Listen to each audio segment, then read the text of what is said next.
Do you want to start, or do you want me to? I can start. You always do such a good, like, you're a good transitioner. I just jump in. I'm like, oh, 2 feet, let's go. Okay, so I'm gonna do it. So there was this summer, the camp is I want to tell this story that it has to do with camp, and if you've ever met me, like, that's a thing in my life. But there was this summer that I think it was maybe my last year, or one of my like last years as a camper, and it was early in the summer, and so like it wasn't actually quite warm enough in the mornings to go swimming in the lake, and the lake was cold because it was early in the summer. But we had to swim. Like, that was like, I was in the swimming level where we swam a lot and like far, and I just like looked at the lake and just dove in every time. I was like, I'm just gonna get this. I'm just gonna do it. I'm ready. And so I think that's part of my like let's just go. There are parts of this that are a little bit uncomfortable, and I'm not sure how it's gonna work, but I'm just gonna do it, and then I'll figure out what to do after that. Yeah, well, I wanted to share a little more. We were talking about vibrational medicine, and I wanted to share a little bit more about that experience that I had. That sort of like, I was telling Rose, it's kind of the first time that I can like consciously orient myself to understanding my relationship with plants and what I would name as vibrational medicine. So when people ask me how I got into what I do, this is a story that I tell. And that would be true. Like, when people ask me that in college, because I studied theology in college, and people are like, oh, why do you study theology? And like, this story was a part of that. So even now, as my like the orientation of that question has changed, and people are curious about my relationship with earth medicine. So I went to summer camp my whole life, and it was a really powerful part of my orientation to the world. I think especially being able to be outside and really not have access nor want to be distracted by the things that are really easy to like get closed in, you know, in the little boxes. And so I think my senses were like more used to being in an environment where different kinds of conversations were happening, whether that was like the trickle of the creek by the cabin at night, or like the rain falling on a tin roof. Like, you didn't escape from that elemental experience, and you woke up in the morning and there was like already fresh air in your nose. And I think that was, I mean, in so many ways, that was a huge privilege. And it was also like a really like informative experience that I hope to be able to apply in my work. So I didn't get a lot of alone time though, because I was at camp with a bunch of other people, and it was a really community oriented space. And I have this memory of going from one activity to another, and somehow by, you know, all of the voices in the story, there was a time when I was alone. And it was a path that I'd walked many times. It was a really unspecial place. It's this like gravel road that runs through the woods, and it's between like the entrance and a field. And it's just like there's nothing special about it. When people talk about the special places and this magical camp, like that, this is not one of those places.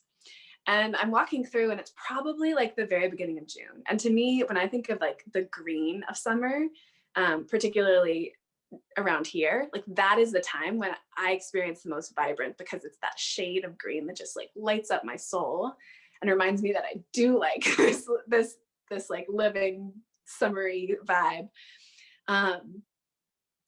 So one day I was walking through that space by myself, and the experience is like completely indescribable, but when I try to put it into words, it's usually like the sense of deep connection, as you shared earlier, Rose, but also like like that symphony, like all of these voices, and it's not like one standing out, but there's this music happening all around me, and instead of sound, it's breath. Like, we're all breathing together, and I'm participating in that symphony and being nourished by it at the same time, the way that like being surrounded by that kind of music does. And I like continued to practice that experience, like finding myself in that place alone, just walking through and stopping for moments at a time. And at that point in time, I was pretty young. I was probably like 12 or 13. I didn't have like I had like a strong spiritual practice, but it wasn't something that I would like go outside and go for a walk and have a spiritual practice. You know, it was like in this very specific context of like church and things like that.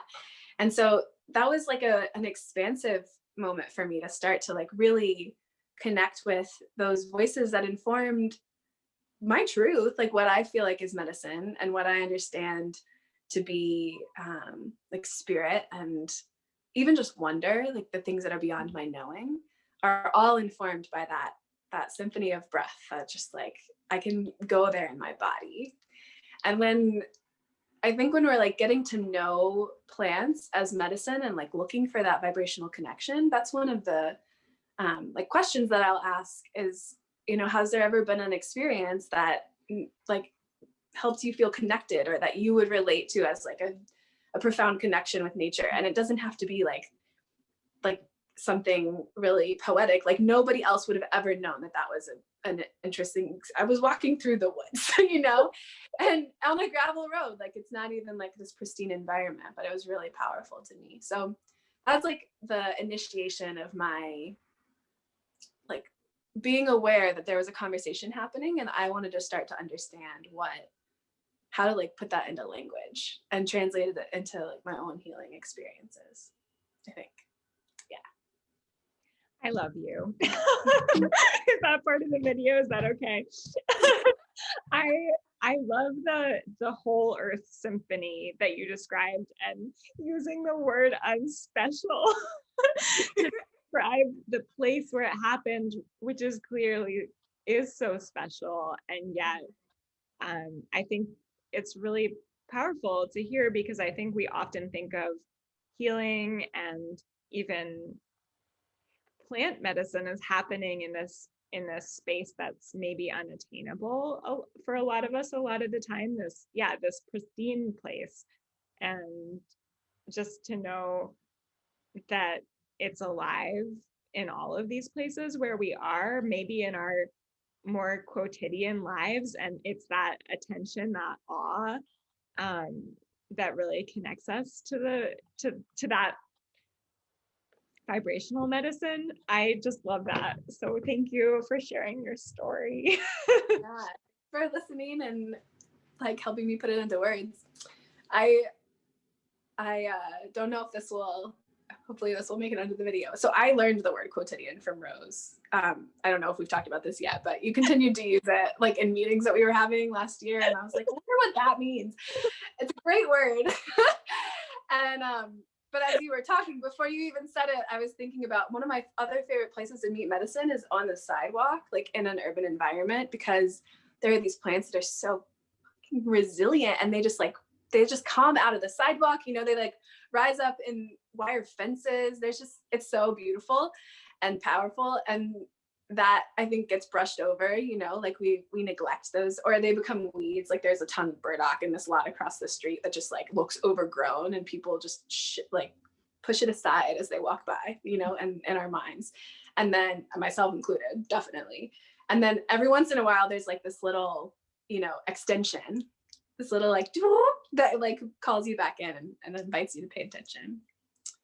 I think we have a ton to say about vibrational medicine.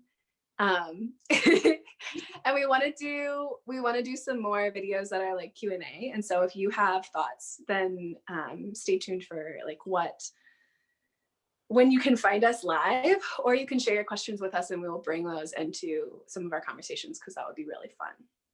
Yes, I'm really looking forward to that, to expanding the conversation, because one of the things that has been so amazing on this journey with dwelling has been that the community that already exists is so rich.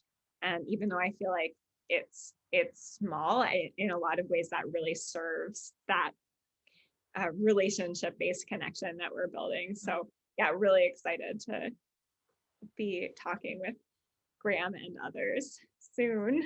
Yeah, thanks for being a part of our little and growing community.